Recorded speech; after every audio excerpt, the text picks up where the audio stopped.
Hello, and welcome to Master Your Life with Kate McKay, a show exclusively dedicated to uncovering the path to excellence through powerful stories of grit, determination, and transformation. I'm Kate, and I am really excited to introduce my guest today, Ania Halama.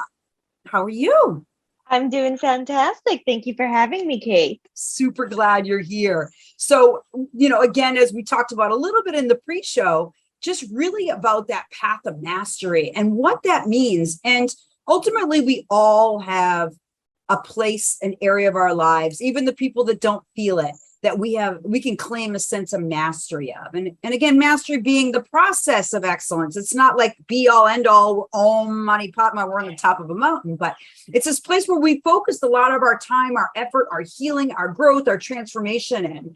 And I'm just so curious, you're doing some amazing work as a spiritual coach, strategist, and also I love, and I can't wait to dig in, the concept in regards to spiritual, intuitive, digital art that you do to really help people build brands, personal people and business people. Phenomenal. I just can't even wait to dig into it. But what would be your process, or what would you say your definition of mastery is? Ooh, that's a good one. So mastery to me means just being absolutely in love and obsessed with whatever that subject is. Me, when there's anything that I find out about, for example, once I got on my spiritual journey, I became obsessed, absolutely obsessed. I started reading all of the books. I took all the classes. I took all the courses. I hired all the coaches. I was like, I'm so into this subject, whatever it is, whether it's spirituality, marketing, sales, whatever it is for you, like engraving your entire life around it and spending your entire life around it. So once I got on this spiritual path, like I took all the courses, I got certified in absolutely everything and anything. But I do that because like not every person that I work with has the same exact problem. I love having this different toolbox, and being a master at something, that's exactly what it is to me, is having that toolbox of different things. So whoever you're working with, you can bring up, okay, this person needs A, this person needs B, just so you can have that knowledge of everything. And you essentially become a genius in your own skin of whatever it is that you are mastering. For me, it's spirituality. Oh, that's so good. Well, you said a couple things. What I love, first of all, is why do you think us as a culture, we so move away and shy away from being obsessed? Because I think that is a key piece of success is an obsession, right? Wouldn't you say? I think so. I think you and I are a little different, being Leos over here. So we really do get obsessed and spend all day, every day learning as much as we can. It's funny, when I learned about human design, I literally like shut myself in a room for 4 days and studied all day, every day about human design. And I'm not an expert at it by any means, but I'm mastering it as I go. I'm still going towards it. And it's beautiful. Yeah, as a society, it might be like, oh, you're spending too much time doing this. But I think it has a negative connotation because of how society treats us and how we grow up.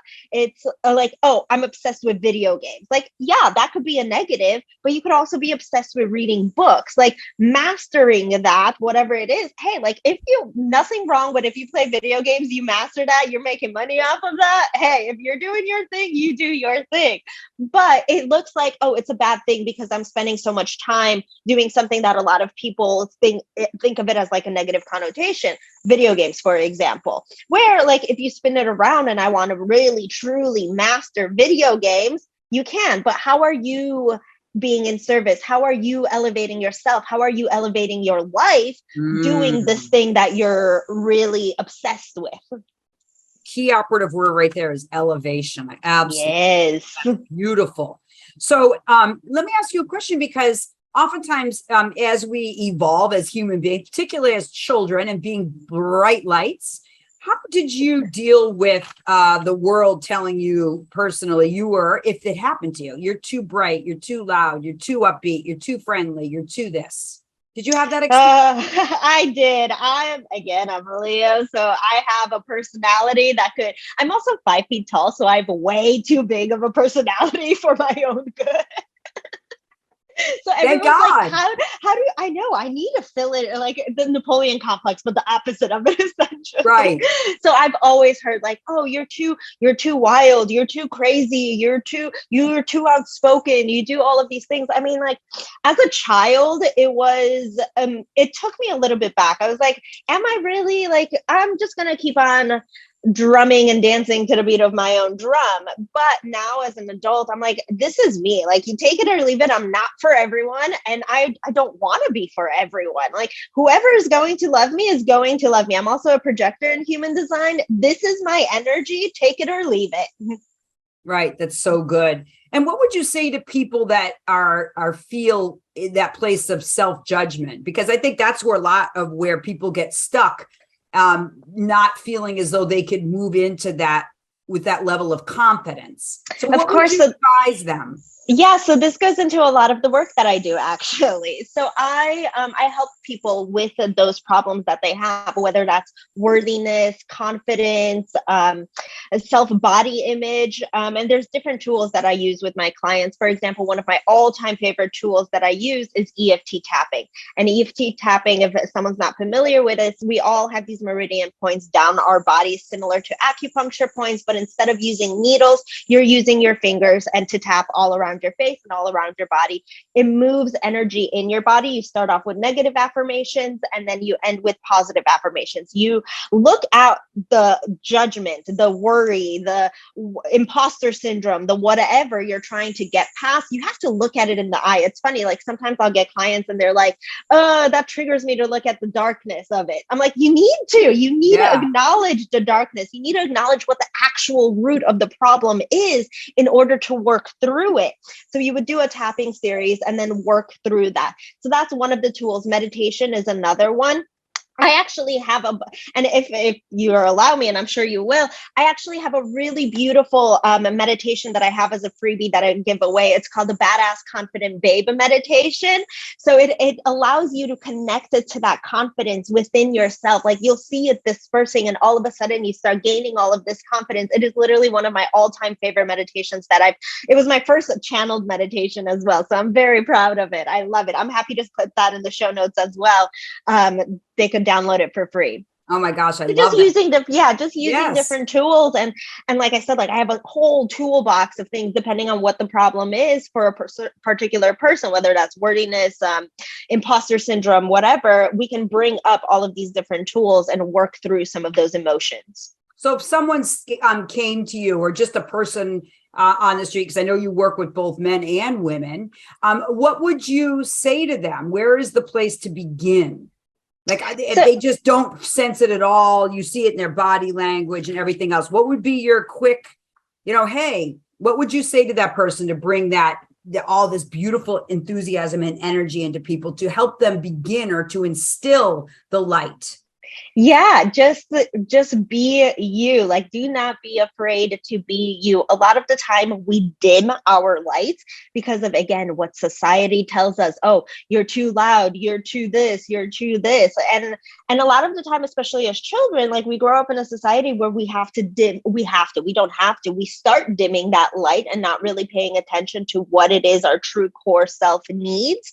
And then I would just give them probably a few exercises. We would do some tapping series, maybe some breath work as well, to really feel into your body, feel into, yes, I am worthy, I am beautiful, I am all of this, to allow that light to start coming through.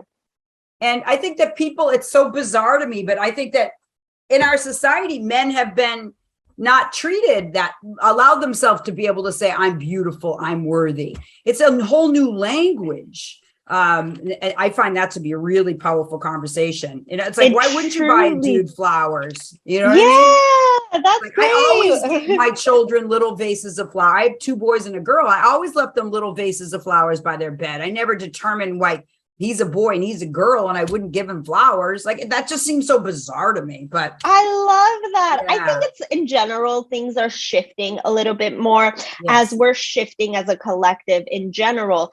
Men are starting to realize, like, yes, every single person does have masculine and feminine energy. It doesn't matter if you're a male, female, binary, non-binary, whatever it is nowadays. Like, it's everyone has that energy within ourselves, both masculine and feminine. And when we balance both of them, that's when magic happens. So it's really fascinating. I've started working with some of my male clients on this recently, is masculine or is balancing their feminine energy, because they're so, like, especially high performance males that I work with, like, they're CEOs, they're entrepreneurs, they're such constantly in that hustle. Like, I'm a CEO, I'm a badass, I'm this dominant man that's like rocking the world, but I have this soft inner spot. My inner child isn't loved. Like, I need holding, I need love.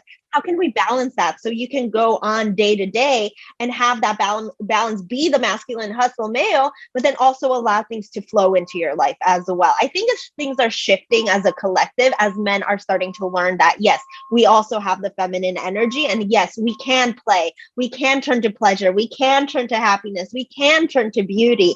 I think things are slowly starting to shift. I do too. I agree with you. And I'm so grateful for that.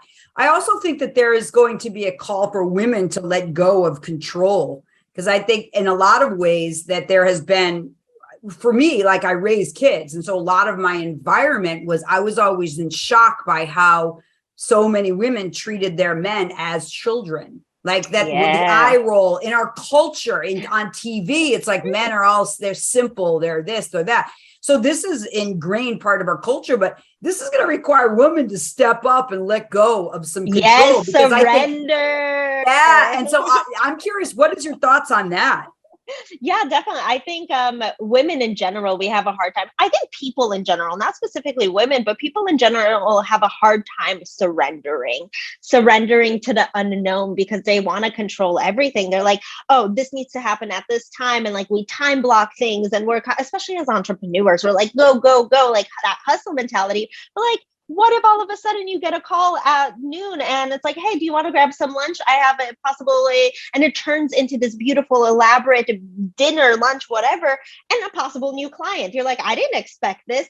Surrender to what is to come, surrender to that flow, be open to possibilities and to opportunities coming your way. That's what a lot of people just aren't open to. We want to control everything, every minute of our single day. Like, we're in our calendars all day. Like, this is my Virgo, like I color block everything. I'm like super organized, but that's part of control. We want to control every single aspect of every single day. We can't. Allow that flow to come, and you'll be surprised what happens. The universe, once you surrender and allow that flow to come, like, you'll be so surprised at the beauty and the magic that starts popping into your life. Right. Why do you think that is, that people are afraid of letting go, Ania? I think people are just used to being in their comfort zones, like being so like, I'm used to this. This is easy for me. People don't like looking at their pain. It's like, ooh, let go of whatever. I need to let go of this old bag that I have, let go of this old partner, let go. Like, I'm going to have to change my entire website. I'm going to have to do this. Like, I'm going to change my phone numbers. And like, that's scary. And we don't like looking at scary, but take that step back and look, like, at the other side of the door, once you actually open that box, like, it's magic happens. Remember, everything happens for a reason. I'm a firm believer of that. Acknowledge that bad things can happen. Like, sometimes you're in the ground, like in a dark night of the soul, like crying all day, and that's okay. But pick yourself up, babe. You've got this. You're a badass. You're going to get through this. And if you can't, like, we're going to help you. Re-listen to some of these podcasts, or re-listen to Kate's podcast, my podcast, all of them. You've got this, babe. Right. And so a big part of that is the community build, right? So did you always have that sense of like you had people around you to support you? Because this is what I said. I actually wanted to go back to what you said at the beginning about when you became obsessed in something, you hired the people, you bought the programs, you spent the resources and the time on mastery. I think oftentimes people will say, hey, Kate, you've had so much success. Ania, you've had so much success. You know, how did you do it? And I always say, I spent money and time. This didn't just happen. I become less tolerant of people just being like, oh, that could never be me. And I'm like, how much money, if you looked at your budget, how much money do you spend? Do you have a coach? How much money do you spend on your own personal and professional development? That's for sure. That's a huge part of the journey. And I really wanted to thank you for talking about that, especially on the obsessive path. The path to mastery requires effort. It requires resources. And it also requires desire. Like, that's another thing. Like, a lot of people, they're like, yeah, I want to master this, but they don't want to put in the work. If you want something so badly, you know it's going to change your life. There's a great quote, and I can't remember the whole thing. It's like, look at yourself 1 year from now. Where are you going to be? In what spot? Are you going to be in the same exact spot, or are you going to be better? All it takes is 1 year. Not even that. Everyone has a year. I mean, it's already August. Let's be real. Like, where did this time go? Like, if you started in January, where would you be 8 months from now? It's already August. How much do you desire that change? How much do you desire to master this, to be the best at X, Y, and Z, whatever it is? How much does your soul call for this? How much do you truly, really desire that? Well, it's easy for people who are as enthusiastic for us. So people are going to look at you and I and go, yeah. I'm not like you, Ania. I don't even know what I want. Blank stare, no idea, doesn't know what makes me happy, doesn't know. I mean, part of it is, yes, there's a malaise and a disconnection. Part of it is a mental health challenge, potentially. But what's the way in? What's the way out of that to tap into that light? And it won't always look like this, like you and I, right? And I think that's the piece that people like, I want to feel more confident, Kate, right? I'm sure you hear that all the time. But what would you say to that person that has no idea even what you're talking about desire, about except maybe sexual desire or desire to feed a physical hunger? But outside of that, they're tapped out.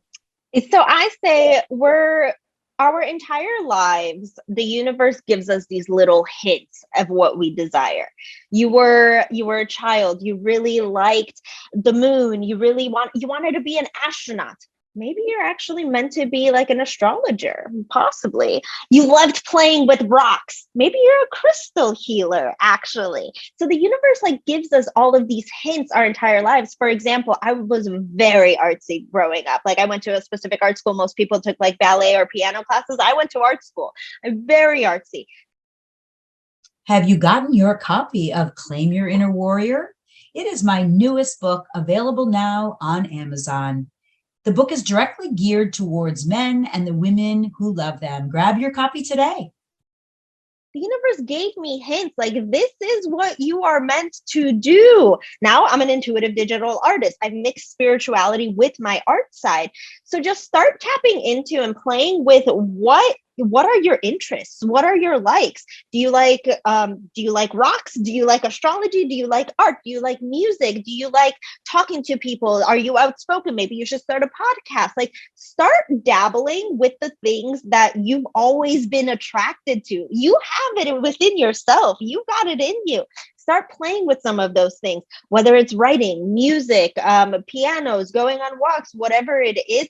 It was funny. Someone was telling me the other day that they recorded this man who works with Nike. He's a professional barefoot walker. I'm like, what is that? That's wild. He just loves walking barefoot, made a profession out of it. That's what he loves. Start tapping into those things that you truly love, and that's where your desires will come from. And it comes back to really asking yourself or having someone ask you powerful questions. I would just say to the viewers and listeners right now, start making a list. What do you love? Can you list 5 things? Yeah. So there's I believe it's by Dean Graziosi. Don't hold me to it. It might be a Napoleon Hill Foundation. There's an exercise that goes 7 level deep of what do I want? What do I desire? So you ask 7 times, what do I want? What do I want? What do I want? And the first things could be very whatever, oh, I want a nice car. I want a fancy house, very egotistic. once you get past the ego, get to layer 3, 4, 5, and you keep asking, what do I want? What do I want? What do I want? At the end of the day, you will find what it is that you truly desire. If you take away that ego, take away all the monotony of everything going around you, that is your core desire of what you truly want. 7 levels deep, check it out. I believe it's Dean Graziosi. I love that. Also, just understanding also too, so what you want, but also I have an exercise in my book, Claim Your Inner Warrior, my book for men, about getting your needs met. And I remember asking a man, I said, it was a friend of mine, and he was telling me, no, like in a story. And I said, dude, what do you need? And he looked at me like he thought I was kidding. And he was like, look down, look up, look down. And I'm like, no, like, what do you need? And he goes, oh, Kate, that's an interesting question. He thought it was a joke. And I was like, wow. So I created an exercise of these are a bunch of needs. Just circle a few. You know, we do word searches when we're kids. Yeah. This is a tool, right? So I'm obsessed about tools like you are. It's like I'm obsessed. And so there are different modalities. And I would say, look at your obsession, look at what you want, right? What you love, and then really figure it out. The core self is, what do you need? Ultimately, our needs satisfy that core sense of our worthiness. Yes. Right. And then be willing. So I say, you're worthy. I ask people, do you feel worthy? Are you willing? And are you capable? And capability means oftentimes learning new skills, boo. Ania, yes, we always have to be learning new skills. That's the only way for us to grow. Ania, when you reference that, like out in a year, what is it you want? No matter what your age is, what skills do I need to develop to get there? We get comfortable, like you were saying, in our present state.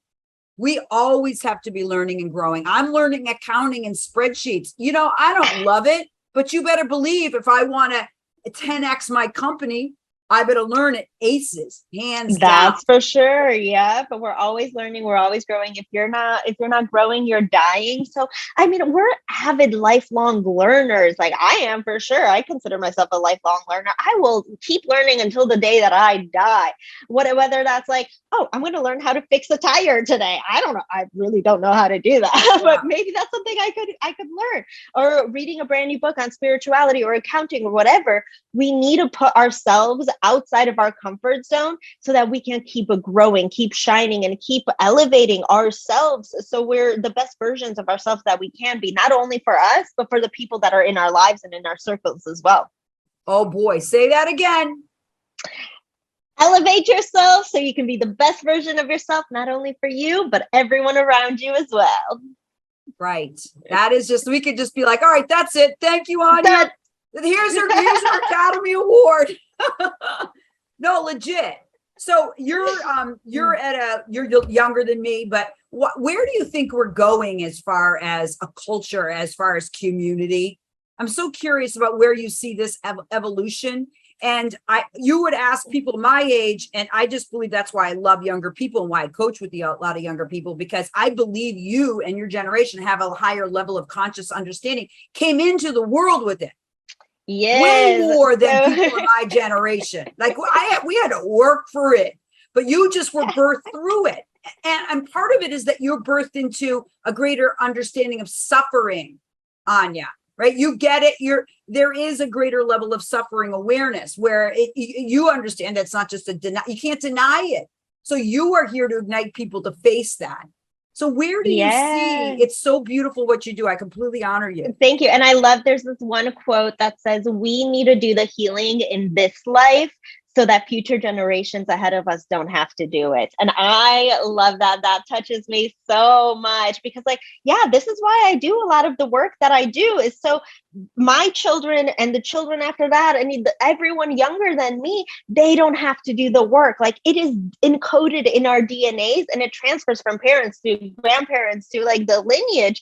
So we do all the healings, work on ourselves, and not necessarily healings, but just the work on ourselves so the future generations could have a better life.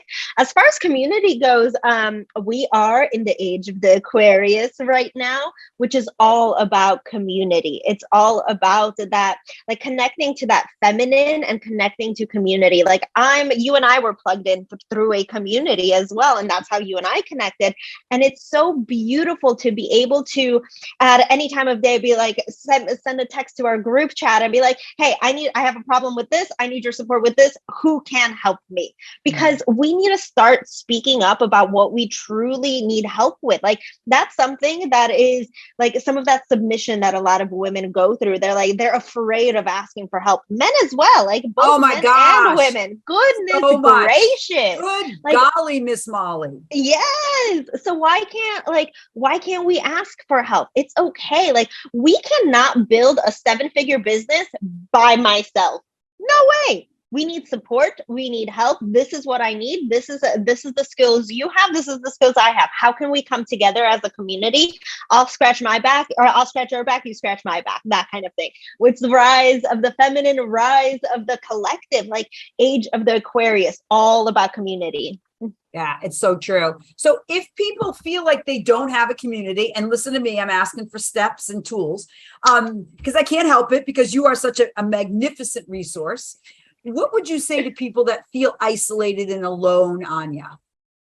100% join a Facebook group. There is literally a Facebook group for anything and everything.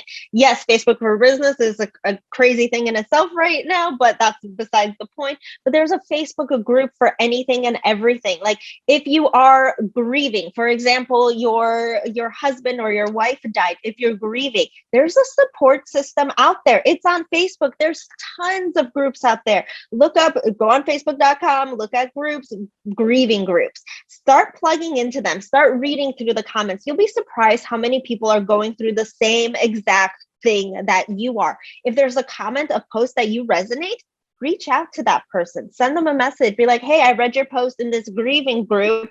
I just wanted to connect, to chat. Like maybe we could be our little support buddy. Maybe we can start a little support group or whatever in ourselves that's smaller. Maybe move to WhatsApp, get 10 people and we like hold ourselves accountable, like doing X, Y, and Z. Don't be afraid to reach out to people, because someone else is going through that same exact pain as you are, that same exact process as you are, and they're just waiting for you to reach out. Maybe they're afraid to reach out as well. Go out and do it.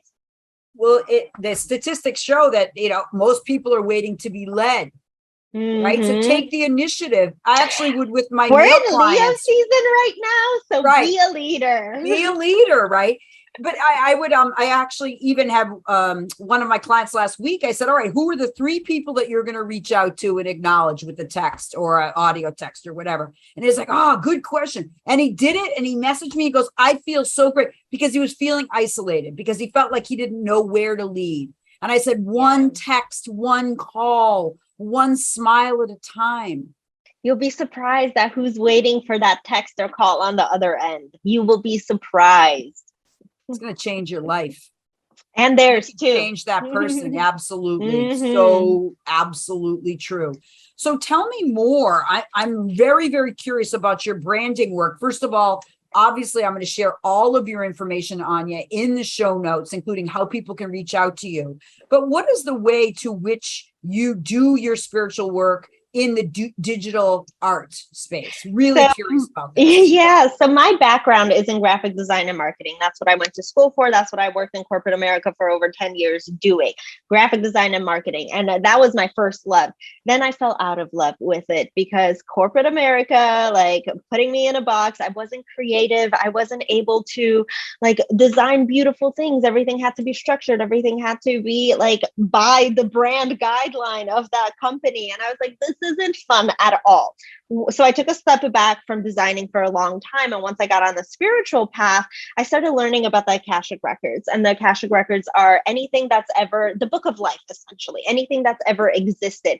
Current lives, future lives, past lives. You could go into the records of yourself, your house, your business, your cat, your dog, whatever. You can go into the records of anything and everything that exists. So I was like, that's fascinating. what if I go into someone's records of their business? I'm very clairvoyant. Like when I channel, I see, and I'm also very claircognizant, which is inner knowing. And like I do these things called soul portraits, where I would read the energy of your soul. You would send me a photo of yourself, read the energy of your soul, do a little reading, and then design this beautiful portrait that you can print out on a canvas. And they're stunning, stunning. So I was like, all right, I'm doing this. What if I go into the records of someone's business, which is getting into the core root and the soul of your business? Really go in there, and based on what I see with my third eye, design a beautiful brand, your logo, social media posts, your website. And then it's truly coming from the soul of your business. It's not coming from my ego. It's not coming from your ego. You want colors purple and yellow together. No, that's the ego. What does the soul of your business want? The true soul of it. And then I designed this beautiful work, these branding pieces, whether that's logos, websites, social media posts, or whatever. But it truly is something that's the soul of your business. And I love doing them. It sounds so beautiful. And I would love it. We will share connection because I'm such a visual person. Of course, I want to get off this call and go search you and search your beautiful things. So what do you love? What do you I love traveling. Yes. That is my passion. We talked about this a little bit pre-show. I am nomadic. I've been nomadic for almost 7 years now. One day I was in that corporate rut. One day I just picked up, said, F all of this, quit my job, sold my car, sold my apartment, put everything in storage. I've been traveling ever since. It's been 7 years. I usually stay in each country about 3 months. I love learning new cultures, about new people, eating foods, drinking local wine, talking to locals. We get so caught up in America. It's like, oh yeah, this is the way of living. No, why don't we explore and see what else is out there? The world's such a beautiful, magical place. Why not explore and learn? Again, goes into that whole lifelong learning. Learn about other cultures and other people. You'll be surprised what you learn from someone if you just put yourself in that situation and be open to learning. Being open. I love that. And what, if you don't mind sharing, do you have a favorite failure? Many of my past businesses. Right. I hear that. So what would you say, your favorite, personal, professional, doesn't matter. And really what I'm speaking of is this pivotal moment where you were just it was a disruption, or it was just unfreaking enough. Yeah. So I, about a year ago, it was last October, November, more or less, I was going through a really hard time in my business. I literally locked myself up in my hotel room in Mexico for 4 days, and I cried all day. I was like, enough is enough. I had clients jumping off left and right. I let go of a mentor as well. And I felt like everything is a mirror. Everything is a direct reflection of the energy that you put out there. Because I let go of this mentor, I had clients jump off as well. And it was one after another. I went from 15 clients to 3 within a week. I'm like, what is going on? That. And then my accounts got hacked. And I was just in a dark moment. I'm like, what is going on? I literally, dark night of the soul, I cried for 4 days straight in a hotel room in Mexico. I was, but I needed to go through that. It's those times that are some of our lowest that get us to our highest. It's you went through this for a reason. I needed to let go of those clients to make room for better clients. At the time, it didn't seem like it. It was everything is crashing and burning on me, but I needed to let go of that to allow the beauty that is meant for me to come through. So good. Anyone else listening, viewers? Amen, right? I got 2 hands up. Man, I feel that. And it takes courage. It takes great courage to let go. And I think that that's a big piece, that if we're thinking that 90% of the population, from a psychological and a spiritual perspective, are not actually spending any time doing personal development work or spiritual work. That's the real statistic, Ania. So you and I were in the space. It seems yeah, right on. But what do you think is the way that the people who are listening to this, or the people that are living in this space, how are we creating bridges for others, what would be your suggestion of how we can create bridges for others? And instead of just saying, I'm gaining knowledge, but how can we be bridges to healing and growth and light and enthusiasm? Start sharing that knowledge, because the knowledge is only as good as the knowledge in your head. Keep sharing it. Go out there. Tell one person about a book that you read that really changed your life. Put a recommendation. Go back into those Facebook groups. Say like, I just read this amazing book by Ania or Kate or whoever. I just read this amazing book. I think you guys should pick it up. I think you would like it. Start sharing some of the stuff that you're learning and implementing it into your life. Because if you truly want to transform your life, you need to start implementing these things. Like, it could all be knowledge in your head, but unless you're actually taking action, none of it is going to happen. And it's not fulfilling. Yes. Not for me, at Laughing. least. I don't care. You do whatever you want. Like, Right. I'm still going to keep getting knowledge and then sharing it. Right. So just be a conduit to knowledge. And I think the bottom line is we can Google anything, but the magic is really in understanding that it's your heart and the way you interpret and experience it and the way you communicate it that creates the magic. Yeah. And we could Google anything, but are we mastering it? Right. We need to master it and share it with others. Like, everyone is eager to learn. Start sharing some of the knowledge that you truly are learning. It's so inspirational. Boo, it's such a wild thing to be around somebody that's like a mirror of me in a way. And I feel like I'm not alone, Ania. Yes, we are not alone. It's so good. It's so good. And I would say, just because I'm older than you, I always felt that I was, because, I was in a gym when no women were there. I always did everything different than everyone else around me, because I was like, that doesn't feel right. Yep. And even grief. And I love it that you brought up the whole idea behind the work that we're doing now is saving future generations. Like, it's not enough just to heal your past for you. You're doing it energetically for future generations. And I think that that's a beautiful thing to take on, and understanding that takes some personal responsibility, and really is the only way path back to love, is understanding that forgiveness is the place that brings us here, and taking responsibility for different action leads us forth. And that's what it is. Love makes the world go around. So connecting back. Also, we're still in Leo season, all about that love, that heart-centeredness. Like, connect to your heart. Like, your heart truly knows what you desire, what you want out of life. Connecting back into your inner being. So beautiful. So I'm going to ask you one final question, which I love to ask. If you had a billboard, and I know potentially. Well, have you heard? So obviously, yes, you've had a billboard. And so I want you to tell me a little bit about that book and a little bit about that project so that people can find that. And Rhonda's amazing. And the second piece of that is, if you could do a billboard that had an expression of something that you wanted everyone to know, what would that be? Ooh, an expression of something I wanted everyone to know. Probably that you can do, be, and have anything you've ever desired. Don't let any naysayers bring you down, because at the end of the day, we regret the things that we did not do. We don't regret the things we did, the things we did not do. So go out there and do it. Beautiful. And if you don't mind talking a little bit about your other project, I'm super excited about hearing that. Billboard.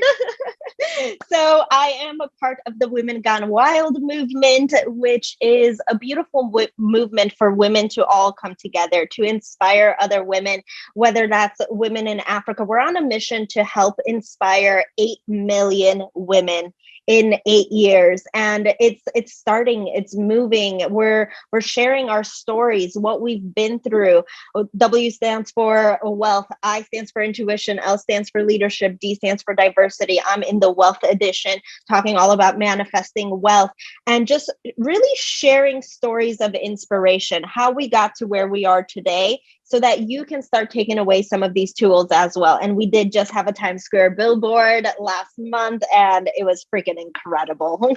I saw it. It was so incredible. I was in New York filming that NASDAQ gig with amazing. Had so much fun. So we're just grateful for obviously this community that I moved into. We're not alone, peeps. You're It's truly always not connect to a alone. community, find a community. There's a community for cyclers, a community for people that like bananas, whatever. Find your community, find your people. They're out there. You just have to do the work. It's so good. That's so good. Well, thank you so much. And again, everything about you, Boo, will be in the show notes. I just want to say thank you. Thank you for the beautiful, courageous work you're doing in this world. And thank you for being so 150% in your light so that we can all transform with you and through you. I just want to say I'm deeply grateful for this time. Thank you so much for having me, Kate. It's been lovely. And thank you to all the listeners on Master Your Life. I'm Kate McKay. And until next time, be in your light, keep shining, and take good care and enjoy this day. Thank you so much for joining us for this episode of Master Your Life. If you enjoyed this episode, please like this and share it so that you can get notices for the next episode, releasing every week.